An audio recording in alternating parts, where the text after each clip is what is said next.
Hello everyone, welcome to Decam channel. Today we will discuss about SAM 5 TYBSc જેનું unit number 2 inorganic કેમિસ્ટ્રીનું unit number 2 chemical bonding discuss કરતા હતા. એમાં last લેક્ચરમાં valence bond theory discuss કરી હતી. આજે ડિસ્કસ કરવાનું છે હાઇડ્રોજન અણુ માટે, એટલે કે H2 નો અણુ જે બને તેના માટે, H2 અણુ માટે સંયોજકતા બંધનવાદ, જેને ઇંગ્લિશમાં કહેવાશે valence bond theory for H2 molecule, એટલે કે હાઇડ્રોજન મોલેક્યુલ અણુ માટે વેલેન્સ બોન્ડ થિયરીની ચર્ચા કરવાની છે. તો સિમ્પલ છે કે જ્યારે પણ હાઇડ્રોજનનો અણુ ક્રિએટ થાય, એટલે કે બે હાઇડ્રોજન પરમાણુ એકબીજા સાથે રિએક્ટ થઈ અને હાઇડ્રોજનનો અણુ બને, તો હાઇડ્રોજનને અણુના સંયોજકતા બંધનવાદ માટે એક રિએક્શન જોવામાં આવે કે H2 અણુના સંયોજકતા બંધનવાદ માટે સંયોજકતા બંધનવાદ માટે એક રિએક્શન જોવા મળે કે H2 નો અણુ છે, H2 ગેસિયસ ફોર્મમાં, બરાબર, જનરલી ગેસિયસ ફોર્મમાં હશે. તો H2 નો અણુ છે, એમાં હાઇડ્રોજન બે હાઇડ્રોજન વચ્ચે હાઇડ્રોજન એક હાઇડ્રોજનનો ઇલેક્ટ્રોન આ ભાઈનો હશે ને બીજો ઇલેક્ટ્રોન બીજા હાઇડ્રોજનનો, તો સહસંયોજક બંધ બનેલો હોય. કયો? કોવેલેન્ટ બોન્ડ, સહસંયોજક બંધ બન્યો હશે, બરાબર. તો સહસંયોજક બંધ બન્યો હોય તો એ બોન્ડ તોડવા માટે આપવી પડતી ઉર્જા 433 કિલો જૂલ પ્રતિ મોલ છે. એક મોલ દીઠ આપવી પડતી ઉર્જા આટલી છે. તો આ રિએક્શન એટલે કે બોન્ડિંગ બ્રેક થાય, આટલી ઉર્જા આપવામાં આવે તો ભાઈનું બોન્ડિંગ બ્રેક થાય તો બે પરમાણુ છૂટા પડે, hydrogen gas and second hydrogen gas, બંને બી ગેસિયસ ફોર્મમાં હશે. હવે જ્યારે પણ આ બોન્ડિંગ બ્રેક થાય તો આપવી પડતી ઉર્જા કેટલી છે? 433 કિલો જૂલ પ્રતિ મોલ છે, બરાબર. હવે આ જ રિએક્શનને ઊંધું ઓબ્ઝર્વેશન કરવામાં આવે. ઊંધું એટલે કે પ્રતિગામી પ્રક્રિયાનો અભ્યાસ કરવામાં આવે. પ્રતિગામી એટલે કે ભાઈ રિવર્સ રિએક્શન, કે બે હાઇડ્રોજન પરમાણુ એકબીજા સાથે સંયોજાય તો ભાઈ માં શું થાય? આટલી એનર્જી આ બોન્ડ તોડવા માટે આપવી પડતી હતી, તો આટલી એનર્જી મુક્ત કરશે બે હાઇડ્રોજન પરમાણુ જ્યારે જોડાઈને H2 નો અણુ બનાવે વેલેન્સ બોન્ડ થિયરી અનુસાર. તો કેટલી ઉર્જા? 433 કિલો જૂલ પ્રતિ મોલ ઉર્જા શું કરશે? મુક્ત કરશે. એટલે કે હાઇડ્રોજનના અણુની ઉત્પત્તિ જે થાય છે તે શક્તિના ઘટાડા સાથે થાય છે. કેમ કે લોજિક લાસ્ટ લેક્ચરમાં વેલેન્સ બોન્ડ થિયરીમાં જોયું હતું કે સ્થિતિ શક્તિમાં ઘટાડો થતો હતો, બરાબર, અને એનું ડિસ્કશન કરવાનું, સ્થિતિ શક્તિનો જ ઘટાડો જોવાનો છે. તો આ પ્રક્રિયાનો પ્રતિગામી પ્રક્રિયાનો અભ્યાસ કરવામાં આવે. તો પ્રતિગામી પ્રક્રિયાનો અભ્યાસ કરવામાં આવે તો એક લોજિક સિમ્બલ છે કે H2 અણુની ઉત્પત્તિ એ શક્તિના ઘટાડા સાથે દ્વારા થાય છે. એટલે કે H2 અણુ જ્યારે ઉત્પન્ન થાય, બે હાઇડ્રોજન, આ રિવર્સ રિએક્શન નો અભ્યાસ કરવાનો છે. તો આ પ્રતિગામી પ્રક્રિયા પરથી કહી શકાય, પ્રતિગામી પ્રક્રિયા પરથી કહી શકાય, પ્રક્રિયા પરથી કહી શકાય. શું કહી શકાય? કે H2 અણુની ઉત્પત્તિ, એટલે કે H2 નો અણુ જ્યારે બને તે શક્તિના ઘટાડા દ્વારા થાય છે. તો H2 અણુની ઉત્પત્તિ એટલે કે બને છે, તે ઉત્પત્તિ શબ્દ વાપર્યો છે. ઉત્પત્તિ શક્તિના ઘટાડા સાથે થાય છે, શક્તિના ઘટાડા સાથે થાય છે. ઓકે, એટલે કે H2 નો અણુ જ્યારે બને તો એનર્જીમાં ઘટાડો થાય છે. અને આ જ ઓબ્ઝર્વેશન કરવા માટે એક ગ્રાફ ઓબ્ઝર્વ કરવામાં આવે, બરાબર. ગ્રાફ સ્થિતિ શક્તિ જનરલી સ્થિતિ શક્તિને V કહેવામાં આવે છે, બટ સ્થિતિ શક્તિ E વિરુદ્ધ અંતર પરમાણુય અંતરનો ગ્રાફ દોરવામાં આવે છે. કે જ્યારે પણ સ્થિતિ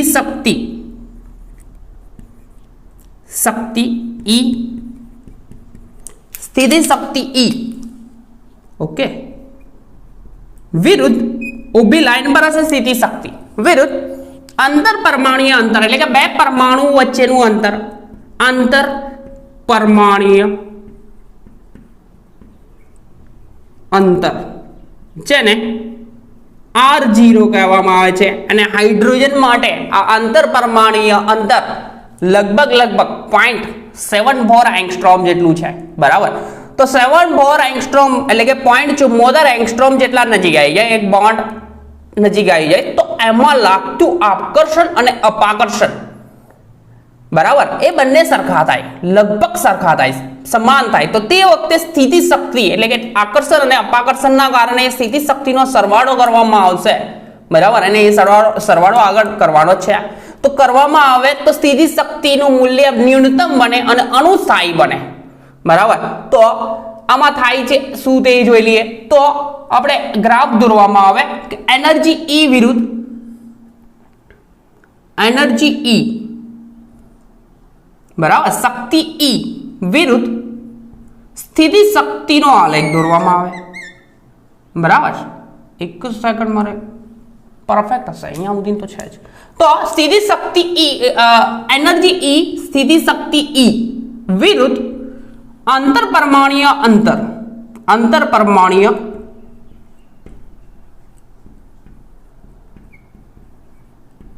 અંતર જેને R0 થી દર્શાવવામાં આવે. તો એનો ગ્રાફ દોરવામાં આવે તો અહીંયા વચ્ચે એક આ પોઈન્ટ છે જે 0 છે, સ્થિતિ શક્તિ 0 થાય.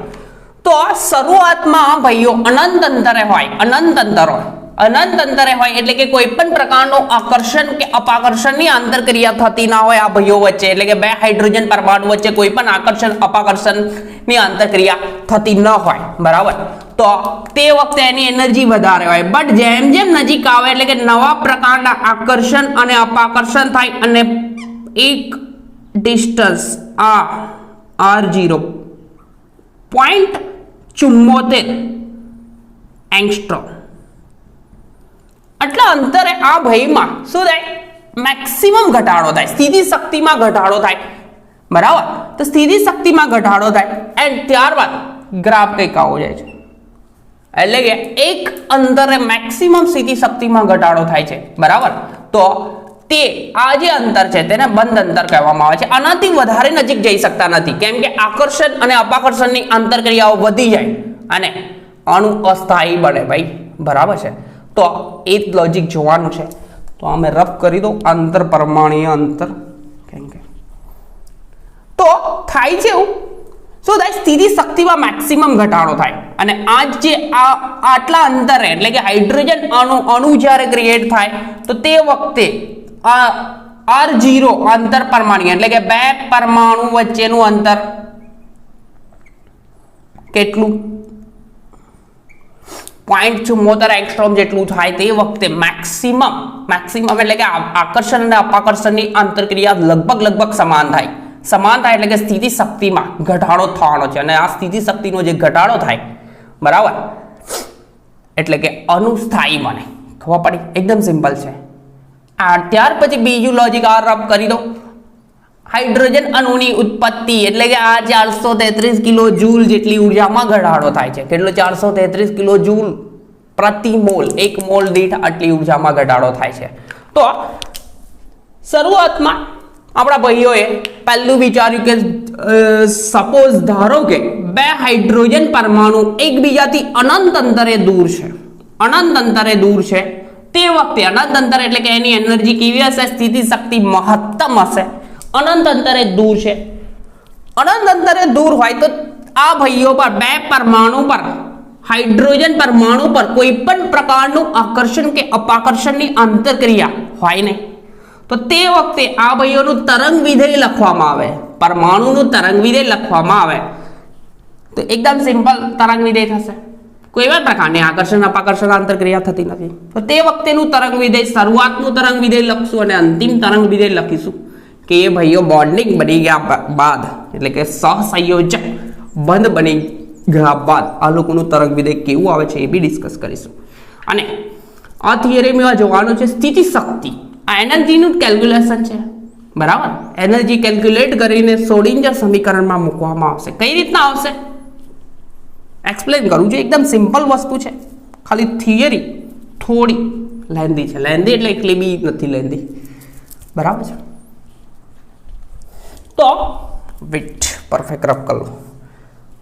फर्स्ट पॉइंट कि धारो के બે હાઇડ્રોજન પરમાણુ અનંત અંતરે દૂર હોય તે સમયે એના પર કોઈ પણ પ્રકારનું આકર્ષણ કે અપાકર્ષણ લાગતું નથી। તો આકર્ષણ કે અપાકર્ષણ કોઈ પણ પ્રકારનું લાગતું ન હોય તો એ ભાઈની સ્થિતિ શક્તિ મેક્સિમમ હોય, જે ગ્રાફમાં દેખાય છે શરૂઆતમાં। પછી ભાઈઓને ધીરે ધીરે નજીક લાવવામાં આવે, એટલે કે બે પરમાણુને ધીરે ધીરે નજીક લાવવામાં આવે તો આકર્ષણ અને અપાકર્ષણની આંતરક્રિયા થશે ને કેવી થશે તે જોઈએ। તો ફર્સ્ટ પોઈન્ટ જોઈએ કે ધારો કે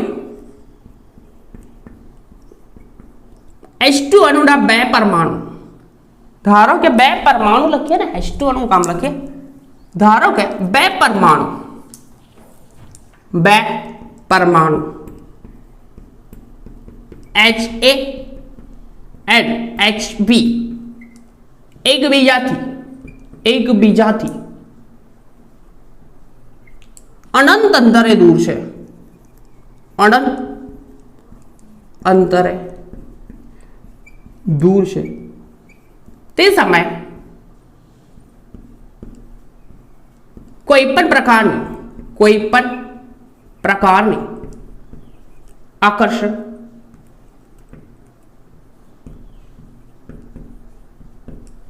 કે અપાકર્ષણની આંતરક્રિયા, અપાકર્ષણની આંતરક્રિયા થતી નથી।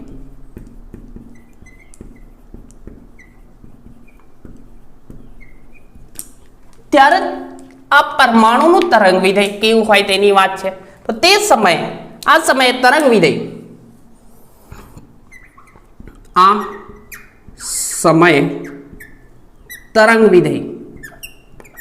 સિમ્બલ છે તરંગ વિધેય psi equal to psi a into 1 psi a1 plus બીજું બી પરમાણુ માટે સાઈ b2, જ્યાં અહીંયા 1 and 2 તો HA પરમાણુનું ઇલેક્ટ્રોન 1 and 2 એ HA and HB અનુક્રમે HA અને HB ના ઇલેક્ટ્રોન દર્શાવે છે, બરાબર। હવે ત્યાર પછી સેકન્ડ પોઈન્ટ, હવે અનંત અંતરે આ ભાઈઓ દૂર છે તે વખતે શક્તિ મેક્સિમમ છે, બટ જ્યારે થોડા નજીક લાવતા જઈએ તો એમાં શક્તિમાં ઘટાડો થાય। શક્તિમાં ઘટાડો કેમ થાય? એમ રીઝન એક જ છે કે આમાં નવા પ્રકારના આકર્ષણ અને અપાકર્ષણ થાય છે। તો બીજો પોઈન્ટ કે ભાઈઓને સેકન્ડ પોઈન્ટ, આ HA અને HB પરમાણુ એકબીજાની નજીક લાવવામાં આવે, HA અને HB પરમાણુને એકબીજાની નજીક લાવવામાં આવે, એકબીજાની નજીક લાવવામાં આવે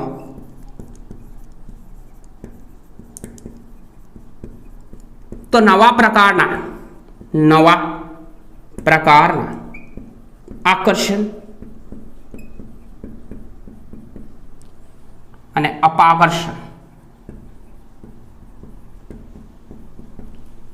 જોવા મળે છે। અને આ આકર્ષણ અને અપાકર્ષણના કારણે આની સ્થિતિ શક્તિમાં આમ ઘટાડો થતો જોવા મળશે। કેમ? કેમ કે આકર્ષણ અને અપાકર્ષણ પરસ્પર વિરુદ્ધ પ્રક્રિયા, તો સ્થિતિ શક્તિમાં ઘટાડો થતો જોવા મળશે। તો નવા પ્રકારના આકર્ષણ અને અપાકર્ષણ જોવા મળશે, અને કઈ રીતના જોવા મળશે તે જોઈએ। તો આ રબ કરી દો, એકદમ સિમ્પલ છે કે અનંત અંતરે હોય તો આ ભાઈનું તરંગ વિધેય અનંત અંતરે કોઈ પણ પ્રકારની આકર્ષણ અને અપાકર્ષણની આંતરક્રિયા થતી નથી, અને અનંત અંતરેથી જેમ નજીક લાવવામાં આવે તો આ ભાઈઓમાં નવા પ્રકારના આકર્ષણ અને અપાકર્ષણ થાય, અને આ આકર્ષણ અને અપાકર્ષણના કારણે આ ભાઈનો ગ્રાફ સ્થિતિ શક્તિ E છે, બરાબર, શક્તિ E માં ઘટાડો થતો જોવા મળશે। અને આ ઘટાડો કેવો છે તેનું ઓબ્ઝર્વેશન કરીએ છીએ, વેઇટ, બરાબર। તો સ્થિતિ શક્તિમાં ઘટાડો જોવા મળશે। તો સપોઝ બે પરમાણુ HA પરમાણુ અને HB પરમાણુ मैं દોરું છું.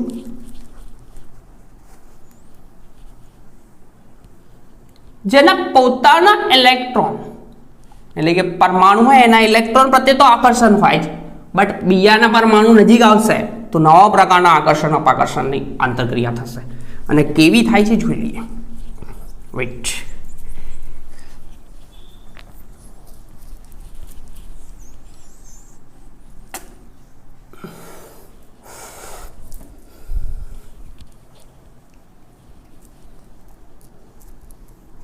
સપોઝ HA પરમાણુ અને એનું ઇલેક્ટ્રોન જેને નંબર 1 આપી છે, HA પરમાણુનું ઇલેક્ટ્રોનને નંબર 1 આપ્યો તો હમણાં જ આપ્યો તો બરાબર.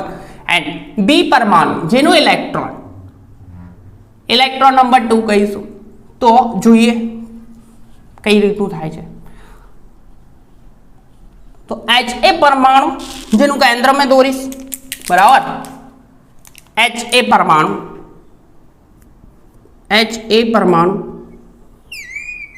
જેનું કેન્દ્ર છે એન્ડ એનું ઇલેક્ટ્રોન નંબર 1 કહું, જે ઇલેક્ટ્રોન પર ચાર્જ હશે નેગેટિવ.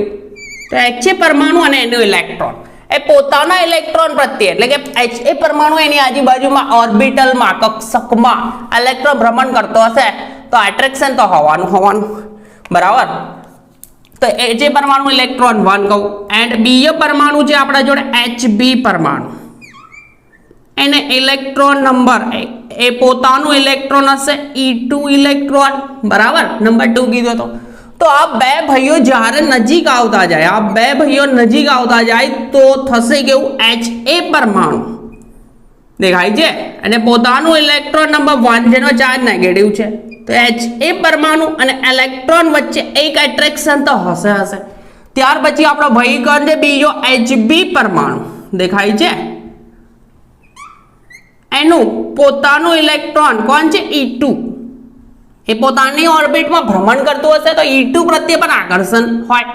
તો આ લોકો પ્રત્યે પોતાના ઇલેક્ટ્રોન પ્રત્યે તો આકર્ષણ છે, પણ જેમ જેમ નજીક આવશે તો નવા પ્રકારનું આકર્ષણ જે ઓરેન્જ લાઈનથી દર્શાવું છું E1 ઇલેક્ટ્રોન અને HB પરમાણુ વચ્ચે એક નવું આકર્ષણ ઉત્પન્ન થશે.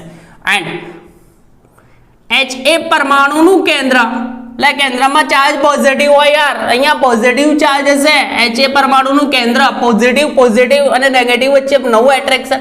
તો આ બે ઓરેન્જ લાઈન દેખાય છે તે કયું આકર્ષણની આંતરક્રિયા થાય. ખબર પડી? હા યા ના સિમ્બલ છે. એન્ડ બીજી વસ્તુ આકર્ષણ તો થશે. તો નવા પ્રકારના આકર્ષણ લખું છું. વેઇટ, હજુ આકર્ષણ બી થશે. તો આ લોકો નજીક આવતા જાય તો આકર્ષણ થાય. બીજી વસ્તુ કે અહીંયા HA પરમાણુ અને HA પરમાણુનું કેન્દ્ર બંનેમાં ચાર્જ ગયો પોઝિટિવ અપાકર્ષણ થશે અહીંયા. એન્ડ બીજું ઇલેક્ટ્રોન વચ્ચે અપાકર્ષણ. તો શું થશે, આ ઓરેન્જ લાઈન જે દર્શાવી તેને કહી શકીશું આપણે નવું આકર્ષણ, નવા પ્રકારનું આકર્ષણ થશે. અલ્યા પોતે એકલો પરમાણુ હોય તે વખતે નહીં થતું, બટ બીજાની નજીક આવે તો આ રીતે થશે. બે ઓરેન્જ લાઈન છે તે મેં રબ કરી દઉં છું કેમ કે ઠીક દેખાતું નથી, ફિગર બગાડી કાઢે છે બરાબર છે. તો આ રીતનું થશે આકર્ષણ. તો નવા પ્રકારના આકર્ષણ અને અપાકર્ષણ કઈ રીતના થાય છે તે મેં લખું છું. તો પહેલું તો એક તો હોય E1 પરમાણુ, E1 અને HA પ્રત્યે તો હોય પહેલું બરાબર. આ તો હોય HB પરમાણુ અને E2 ઇલેક્ટ્રોન વચ્ચે પરમાણુનું કેન્દ્ર બરાબર. તો નવા પ્રકારના આકર્ષણ HB પરમાણુનું કેન્દ્ર E1 ઇલેક્ટ્રોન એન્ડ HB પરમાણુ કેન્દ્ર વચ્ચે શું થશે, આકર્ષણ એક થશે. બીજું થશે શું થશે, એટલે E1 ઇલેક્ટ્રોન આ નવું ઓરેન્જ કલરથી લખ્યું, આ બીજું E2 પરમાણુ, E2 ઇલેક્ટ્રોન એન્ડ HA પરમાણુ કેન્દ્ર વચ્ચે શું થશે, આકર્ષણ. આ નવા પ્રકારનું આકર્ષણ થયું. આ તો હોય ભાઈ બરાબર, એનો ડિસ્કશન નથી કરતો. ત્રીજું શું થશે? બે પરમાણુ કેન્દ્રો HA કેન્દ્ર HA એન્ડ HB પરમાણુ કેન્દ્ર વચ્ચે પરમાણુ કેન્દ્ર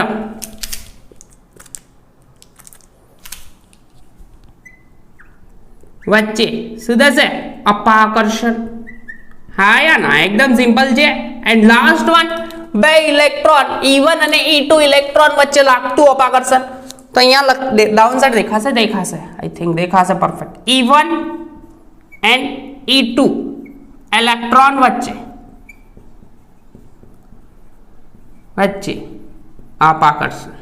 ઓકે, એટલે આ ભાઈ એકદમ સિમ્પલ વસ્તુ છે કે હાઇડ્રોજનનો પરમાણુ હોય તો હાઇડ્રોજનના પરમાણુનું એક કેન્દ્ર અને કેન્દ્રની આજુબાજુ એક ઇલેક્ટ્રોન હોય, એટલા માટે આ રીતે દર્શાવેલું છે.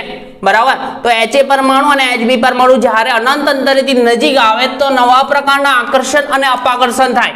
તો આકર્ષણ અને અપાકર્ષણના કારણે એની સ્થિતિ શક્તિમાં ઘટાડો થાય, અને એ સ્થિતિ શક્તિમાં ઘટાડો ત્યાં સુધી થાય કે આકર્ષણ અને અપાકર્ષણની માત્રા સમાન થાય ત્યાં સુધી ઘટાડો થાય. એટલે કે R0 અંતર R0 0.74 એંગસ્ટ્રોમ અંતર થાય, આને કહેવાય બંધ અંતર. શું કહેવાય? બંધ અંતર. બીકોઝ આનાથી વધારે નજીક આવી શકતા નથી. આનાથી વધારે નજીક આવે તો આકર્ષણ ને અપાકર્ષણની માત્રા વધી જાય અને સ્થિતિ શક્તિ આ ભાઈ ઘટવી જોઈએ, એની જગ્યાએ વધારો થઈ જાય. તો આનાથી વધારે નજીક નથી આવતા, એટલે કે R0 ને બંધ અંતર કહેવામાં આવે છે. અને આ સ્થિતિ શક્તિનું આપણે ટોટલ કરીશું. બરાબર. તો HA અને HB પરમાણુ R0 અંતર કરતા R0 અંતરે આવીને સ્થિર થઈ જાય અને બોન્ડ બનાવી દે. શું બનાવે? હાઇડ્રોજનનો એટમ અણુ ફોર્મ થાય H2. આ અંતર કેટલું હશે? HA પરમાણુ અને HB પરમાણુ વચ્ચેનું બોન્ડ બને અને આ અંતર હશે 0.74 એંગસ્ટ્રોમ. એટલે કે આ વખતે લાગતું આકર્ષણ અને અપાકર્ષણ પોઈન્ટ નંબર 3 આ જ કહે છે કે HA અને HB પરમાણુ R0 એટલે કે 0.74 એંગસ્ટ્રોમ જેટલા અંતરે આવે ત્યારે લાગતું આકર્ષણ અને અપાકર્ષણની માત્રા લગભગ સમાન થાય છે.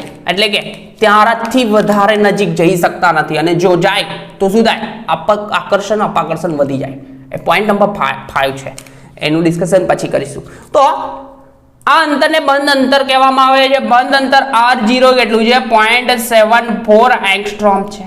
બરાબર.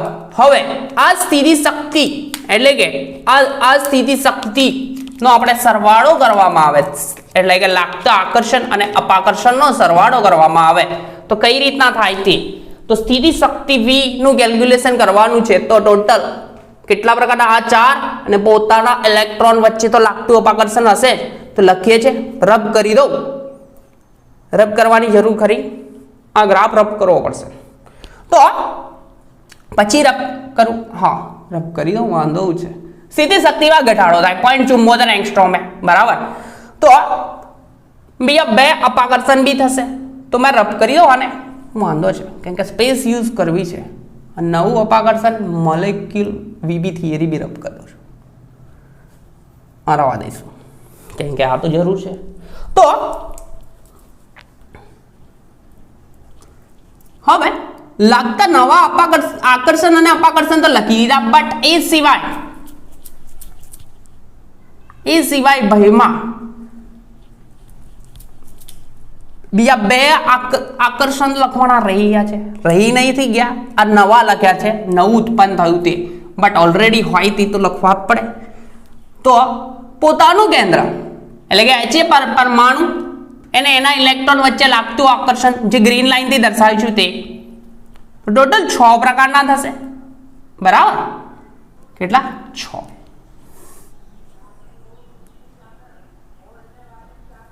તો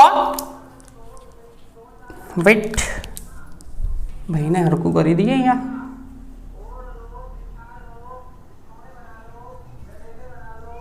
ઓકે. તો 5મા નંબરનું HA પરમાણુનું કેન્દ્ર HA કેન્દ્ર એન્ડ ઇલેક્ટ્રોન નંબર 1 વચ્ચેનું આકર્ષણ. હા યા ના, એક થશે. એન્ડ બીજું છેલ્લું લાસ્ટ વન એટલે E2 ઇલેક્ટ્રોન એન્ડ Hb પરમાણુ કેન્દ્ર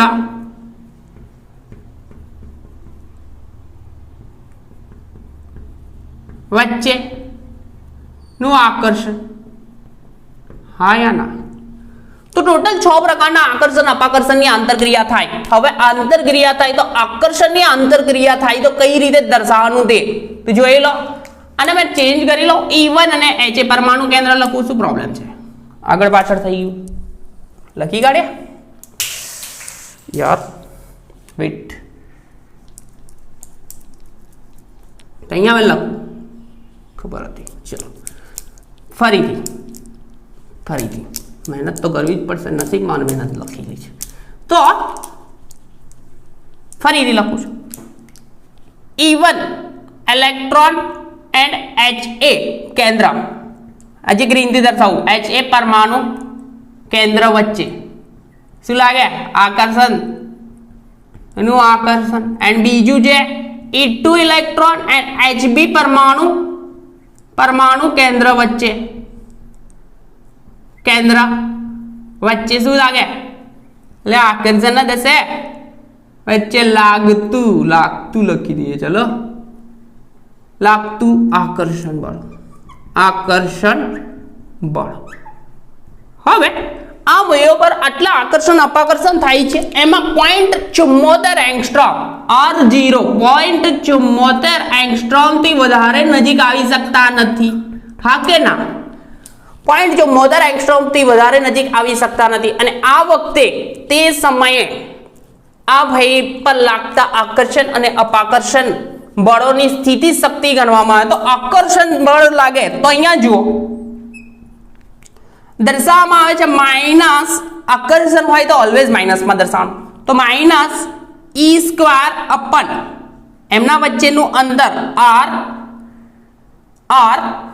હવે આ જે પરમાણુ કેન્દ્ર હોય તે B દર્શાવવાનું, પરમાણુ કેન્દ્ર અને ઇલેક્ટ્રોન 1 એક દર્શાવાય. બીજું આકર્ષણ જ છે તો માઇનસ E² અપન R શું થશે?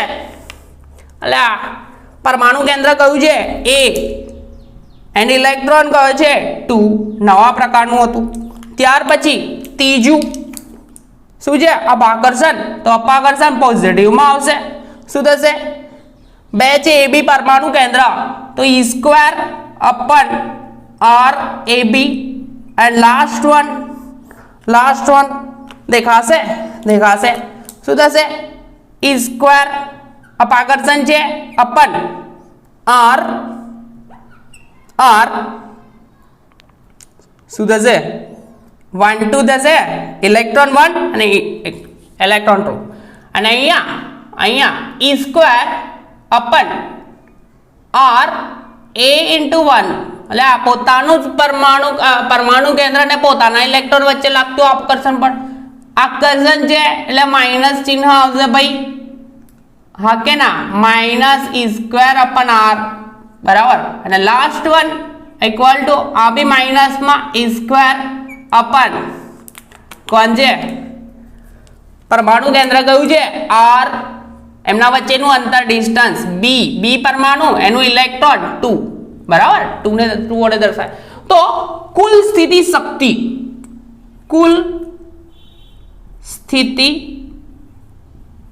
શક્તિ E અથવા E ની જગ્યાએ V વડે દર્શાવવામાં આવે છે.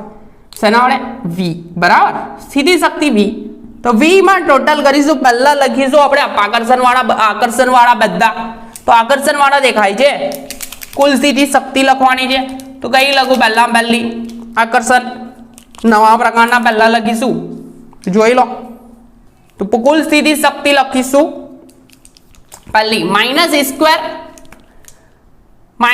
E² અને R B1 એટલે બીજાના ઇલેક્ટ્રોન વચ્ચે લાગ્યું અને પોતાના E² અપન R A2. ઓકે, પરમાણુ કેન્દ્ર અને પોતાના ઇલેક્ટ્રોન વચ્ચે લાગતું અપાકર્ષણ પોતાના જ ઇલેક્ટ્રોન એટલે આ પોતાનું જ છે ઇલેક્ટ્રોન, આ બીજાના ઇલેક્ટ્રોન પ્રત્યે અપાકર્ષણ લાગ્યું R A1 and last one દેખાશે ई स्क्वायर अपन आर શું લખ્યું a1 લખ્યો તો b2 પોતાના જ પ્લસ પ્લસ અપાકર્ષણ એટલે ટોટલ 6 થશે 1 2 3 4 લગાય અપાકર્ષણ 2 છે બે કેન્દ્રો વચ્ચે r a b દેખાય છે h અને hb પરમાણુ કેન્દ્ર પ્લસ માં n આ છેલ્લું છે શું કરવાનું a સ્ક્વેર અપન r 1 2 બે ઇલેક્ટ્રોન વચ્ચે લાગતું અપાકર્ષણ તો આ સ્થિતિ શક્તિ અપાકર્ષણ અને આકર્ષણ પરસ્પર વિરુદ્ધ ક્રિયા એટલે કે એક પોઝિટિવ એક નેગેટિવ માં દર્શાય અને સ્થિતિ શક્તિમાં શું થશે ઘટાડો સ્થિતિ શક્તિ v બરાબર હવે સ્થિતિ શક્તિ v ફાઇન્ડ આઉટ કરી તો યુઝ કરવાનો શ્રોડિંજર સમીકરણ તો શ્રોડિંજર સમીકરણ ભાઈ કઈ કહે છે શું આ બધું રબ કરું છું બરાબર સીધું છે E1 ઇલેક્ટ્રોન એટલે કે ઇલેક્ટ્રોન 1 અને બીજાના પરમાણુ કેન્દ્ર સાથે લાગતું આકર્ષણ એક માઈનસ માં દર્શાવ્યું સ્ક્વેર અપન RB1 E1 અને HA પરમાણુ અને કોના E2 વચ્ચે હશે છે E2 અને HA પરમાણુ એમના વચ્ચે લાગતું પર અપાકર્ષણ આ બે ઓરેન્જ લાઈન દર્શાય ત્યાર પછી બે આ દર્શાય અપાકર્ષણ HA અને HB પરમાણુ વચ્ચે લાગતું અપાકર્ષણ અને બે ઇલેક્ટ્રોન વચ્ચેનું અપાકર્ષણ પછી આ ગ્રીન વાળા E1 અને HA પરમાણુ એટલે કે પોતાના જ ઇલેક્ટ્રોન અને કેન્દ્ર વચ્ચેનું અપાકર્ષણ E સ્ક્વેર અપન RA1 બરાબર અને HB પરમાણુ અને E2 વચ્ચેનું અપાકર્ષણ દર્શાવ્યું છે અને કુલ સ્થિતિ શક્તિ ગણી છે હવે કુલ સ્થિતિ શક્તિ એ ગણી એનો ઇક્વેશન શ્રોડિંજર સમીકરણમાં મૂકવામાં આવે તો શ્રોડિંજર સમીકરણ અનુસાર શ્રોડિંજર સમીકરણ આ રબ કરી દઉં છું ભાઈ હમણાં કોઈ કામ છે નહીં આનું તો શ્રોડિંજર સમીકરણ અનુસાર આ બી રબ કર્યું ખાલી મેં સ્થિતિ શક્તિ v રાખું ટોટલ કર્યું છે એ જ રાખું છું બાકી બધું રબ કરું છું કારણ કે સ્થિતિ શક્તિનો તો યુઝ કરવો પડશે આપણે તો શ્રોડિંજર સમીકરણ del square psi upon del square psi sorry del square નહીં 8 del square psi 8 plus 8 pi square m upon s square e minus v into psi આવું સમીકરણ છે મેં લખી છે એટલે ખબર પડી જશે યાર નહીં તો આખું બોલીશ તો હલવાઈ જશો બરાબર સાદું રૂપ આપેલું સમીકરણ છે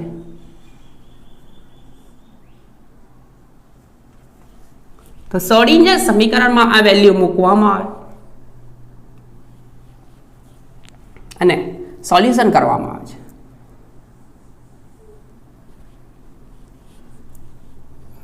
આ બધા આકર્ષણ અને અપાકર્ષણ ભાઈ 0.74 એંગસ્ટ્રોમ અંતરે થાય છે જે આપણે ગ્રાફમાં દર્શાવ્યું હતું ડાઉન સાઈડે જોઈ લેજો એ ગ્રાફ બરાબર છે 0.74 એંગસ્ટ્રોમે આ આકર્ષણ અપાકર્ષણની વાત છે આનાથી નજીક જઈ શકતા નથી જાય તો લોચા એવા થાય છે શું થાય આકર્ષણ અને અપાકર્ષણની માત્રા વધી જાય અને સ્થિતિ શક્તિ નું મૂલ્ય ન્યૂનતમ બનવું જોઈએ ન્યૂનતમ બને તો જ મોલેક્યુલ સ્થાયી બને બટ સ્થાયી બનવા માટે એ કન્ડિશન છે તો ન્યૂનતમ બને તો 0.74 એંગસ્ટ્રોમ જ ન્યૂનતમ બને એટલે પ્રિફર H2O નું કેટલું અંતર કરશે 0.74 જુદા જુદા અણુ માટે આ અંતર ડિસ્ટન્સ જુદું હશે બરાબર છે બંધ અંતર જુદું હોય તો ફાઇનલ લખું છું શ્રોડિંજર સમીકરણ અનુસાર કયું સમીકરણ શ્રોડિંજર ભાઈ શ્રોડિંજર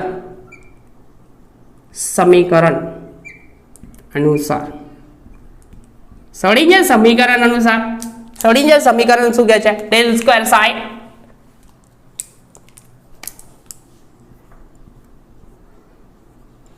अपन प्लस 8 पाई स्क्वायर m अपन h स्क्वायर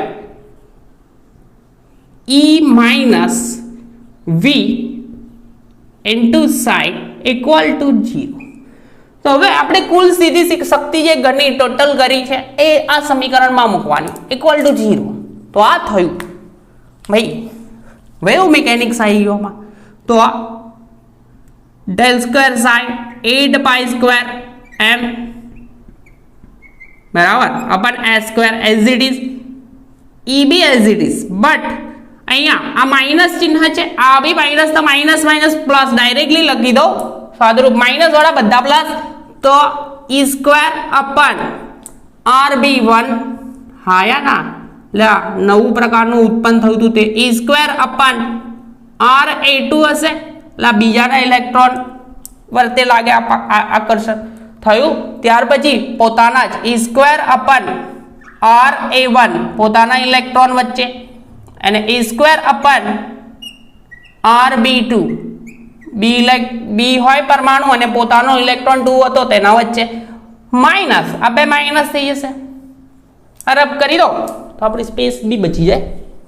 બચવાની આ બાજુ નીચે લખવા તો આ બાજુની સ્પેસ પછી યુઝ કરીશું. તો આ થયું માઇનસ વાળા બધા પ્લસમાં એન્ડ માઇનસમાં હશે માઇનસ માઇનસ પ્લસ થાય તો માઇનસ પ્લસ માઇનસ તો માઇનસ E² અને બે પરમાણુ કેન્દ્ર વચ્ચે લાગતું અપાકર્ષણ RAB ઇઝ બરાબર માઇનસ E² અપન માઇનસ R12 બે ઇલેક્ટ્રોન વચ્ચે લાગતું અપાકર્ષણ ઇક્વલ ટુ 0 બરાબર. તો આ થશે આ સ્થિતિ શક્તિનું આપણું આખું ટોટલ કરી દીધું બરાબર. AB શ્રોડિંજર ઇક્વેશનમાં પુટ કરી દીધું. હવે પોઈન્ટ નંબર 3 માં કશું છે નહીં. પોઈન્ટ નંબર 3 ભાઈ કહે છે એમ કે HA અને HB પરમાણુ જે હમણાં દોર્યા હતા એ ભાઈઓ R0 કરતા વધારે નજીક આવી શકતા નથી. R0 એટલે કે 0.74 એંગસ્ટ્રોમ થી વધારે નજીક આવી શકતા નથી. અને જો આવે તો આકર્ષણ અને અપાકર્ષણની માત્રા વધી જાય છે અને સ્થિતિ શક્તિમાં વધારો થાય છે. એટલે કે અણુ અસ્થાયી બને એટલે કે અસ્થાયી સિચ્યુએશન તો કોઈને ગમે નહીં બરાબર. એટલે કે અણુને બી નહીં ગમે તો અણુ R0 અંતરથી વધારે નજીક આવી શકતા નથી. અને જો આવે લખી દો પોઈન્ટ નંબર 3 HA અને HB પરમાણુ R0 equal to 0.74 એંગસ્ટ્રોમ થી વધારે નજીક આવી શકતા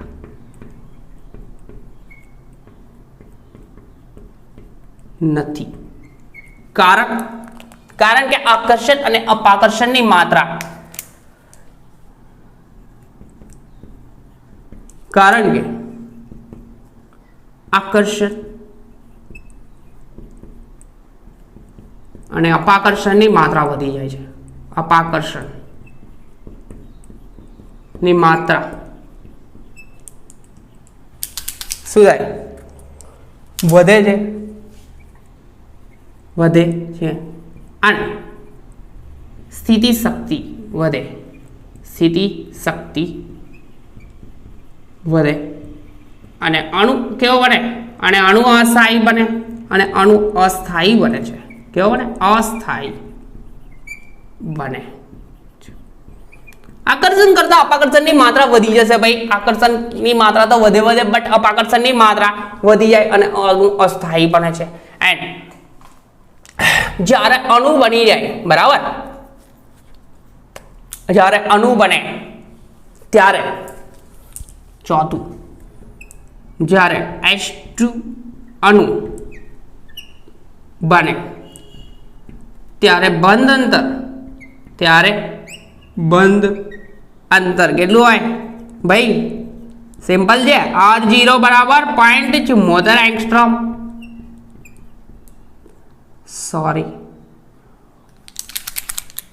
બંધ બને ત્યારે બંધ અંતર કેટલું હોય 0.74 એંગસ્ટ્રોમ હોય છે. જેને બંધ લંબાઈ બી કહેવામાં આવે છે. શું કહેવામાં આવે છે? બંધ લંબાઈ બી કહેવામાં આવે છે. અને બંધ લંબાઈ અને આ જે અણુમાંથી બોન્ડ તોડવા હોય બરાબર બંધ અને આ બંધ તોડવા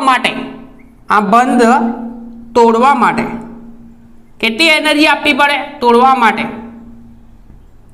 433 કિલો જૂલ પ્રતિ મોલ ઉર્જા આપવી પડે. પ્રતિ મોલ ઉર્જા આપવી પડે જેને શું કહેવાય બંધ ઉર્જા બી કહેવામાં આવે છે. બંધન ઉર્જા અથવા બંધ ઉર્જા કહે છે. ખબર પડે સિમ્પલ છે કે કોઈ બી H2 અણુ બે હાઇડ્રોજન પરમાણુ જોડાઈને H2 અણુ ક્રિએટ કર્યો હોય તો આ બોન્ડ તોડવા માટે કેટલી ઉર્જા 433 કિલો જૂલ પ્રતિ મોલ ઉર્જા આપવી પડે. તો આને આ આપવી પડતી ઉર્જાને શું કહેવાય બંધ ઉર્જા અને આ સમયે આ ભાઈનું તરંગ વિધેય આ સમયે આ ભાઈનું તરંગ વિધેય રદ કરી દો સિમ્પલ છે આ સમયે તરંગ વિધેય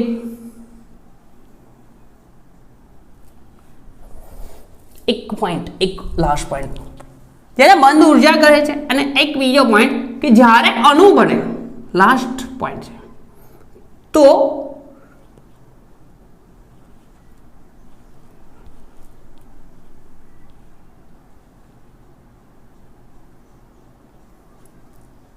બંને પરમાણુ પોતાની સ્વતંત્ર લાક્ષણિકતાઓ ગુમાવે છે HA અને HP પરમાણુ બરાબર છે વેટ પરફેક્ટ રબ નથી થયું સોરી વાંધો નહીં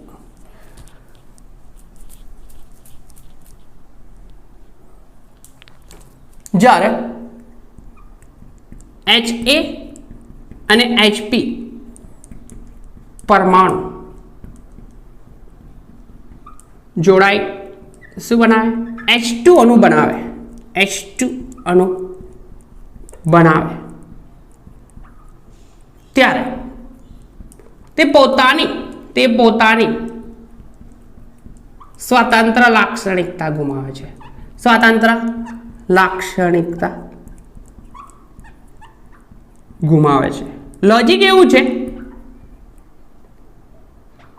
કે કારણ કે HA પરમાણુનું ઇલેક્ટ્રોન નંબર 1 જે HB પરમાણુ પાસે બી જઈ શકે અને HB પરમાણુ ઇલેક્ટ્રોન નંબર 2 એ HA પરમાણુ પાસે પણ જઈ શકે એટલે કે એ પોતાને સ્વતંત્ર એટલે કે HA પરમાણુ અને ઇલેક્ટ્રોન આ રીતનું હોય છે ભાઈ HA પરમાણુ એના પર લાગતું ઇલેક્ટ્રોનનું આકર્ષણ પર આ રીતનું હોય અને HA છે અને HB પરમાણુ ઇલેક્ટ્રોન નંબર 1 અને HB પરમાણુ ઇલેક્ટ્રોન નંબર 2 આ બેનું પોતાનું એટ્રેક્શન હોય પણ જ્યારે અણુ ક્રિએટ થાય તો શું થાય ઇલેક્ટ્રોન નંબર 1 ભાઈ HB પરમાણુ પાસે બી જઈ શકે અને HA પરમાણુનું HA નું એટ્રેક્શન આના પર હોય તો ઇલેક્ટ્રોન નંબર 2 HA પરમાણુ સાથે બી થઈ જઈ શકે તો તે સમયે તરંગ વિધેયની વાત કરીએ તો તરંગ વિધેય કેવું હોય તે સમયે તરંગ વિધેય તે સમયે એટલે આ સમયે એટલે કે બોન્ડ બન્યો તે વખતે તરંગ વિધેય સાઈ સહસંયોજક લખવામાં આવે બોન્ડ કયો બનો સહસંયોજક અથવા કોવેલેન્ટ પણ લખી શકો તો સાઈ A અને એનું ઇલેક્ટ્રોન પર આકર્ષણ હોય ના ઇન્ટુ સાઈ B લે આ B પરમાણુ એનું ઇલેક્ટ્રોન આમ હોય બટ બીજી કન્ડિશન થાય શું બીજી કન્ડિશન આ પિંક વાળી કન્ડિશન ભાઈ પિંક વાળી કન્ડિશનમાં થાય શું કે એ પરમાણુ છે એ ભાઈ બીજાના ઇલેક્ટ્રોન પર પણ આકર્ષણ લગાવે અને બી પરમાણુ ભાઈ ઇવન ઇલેક્ટ્રોન પર બી આકર્ષણ લગાવે તો એનું તરંગ વિધેય આવું થાય બરાબર તો આ પોઈન્ટ નંબર 5 છે એન્ડ સહસંયોજક બોન્ડ બને તે વખતે નો તરંગ વિધેય સહસંયોજક બોન્ડ તો બની ગયું આયોનિક બોન્ડ હોય છઠ્ઠો પોઈન્ટ આયોનિક બંધ હોય તો આયોનિક બોન્ડ એટલે કે સપોઝ HA પરમાણુ અને HB પરમાણુ વચ્ચે બોન્ડ બન્યો તો બોન્ડ તૂટવાની શક્યતાઓ જુદી રીતે બે કાં તો HA પરમાણુ પોઝિટિવ બંને ઇલેક્ટ્રોન મેળવે બોન્ડ તૂટી બંને ઇલેક્ટ્રોન આ મેળવે તો માઇનસ ચાર્જ એટલે આ માઇનસ ચાર્જ અને આ પ્લસ ચાર્જ કાં તો બીજી કન્ડિશન કે બંને ઇલેક્ટ્રોન B પરમાણુ મેળવે તો માઇનસ ચાર્જ આના પર પ્લસ ચાર્જ અસમવિભાજન થાય તો તે વખતે તરંગ વિધેય સાઈ આયોનિક લખવામાં આવે તો શું થાય જોઈ લો સાઈ આયોનિક લખાશે અહીંયા દેખાશે સાઈડે રબ કરી લો યાર તો સાઈ આયોનિક નું તરંગ વિધેય ન દેખાય તો લોચું ને એટલા માટે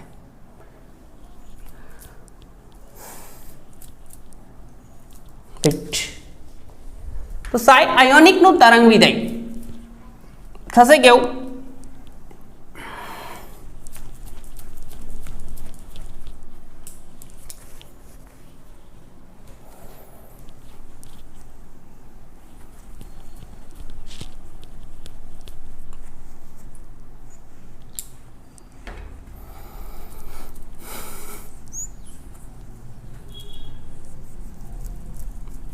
which